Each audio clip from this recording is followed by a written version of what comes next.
У музеі вольнай Беларусі ў Варшаве адбыўся вечар на плошчы Перамен. Арганізатары мерапрыемства запрасілі ўсіх жадаючых успомніць традыцыю дваровых імпрэз, якія летам-восенню 2020 года ладзіліся ў адным з мінскіх двароў на вуліцы Чарвякова, каб зноў адчуць сілу яднання ў агульным змаганні.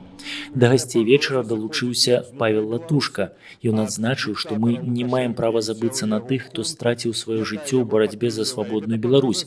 І толькі разам мы зможам зрабіць перамены ў краіне. Калі мы будзем разам, калі мы будзем аб'яднаныя, калі мы будзем гатовыя да дзеянняў, я перакананы, што перамены яны бліжэй, чым нам сёння здаецца.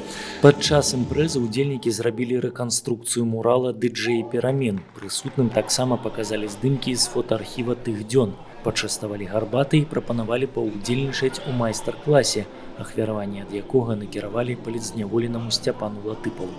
Увесь вечар на плошчы Перамен гучалі галасы Лявона Вольскага, Уладзіміра Пугача, гуртоў «Дом сувязі» і «Літы Тайлер», а таксама вольнага хора.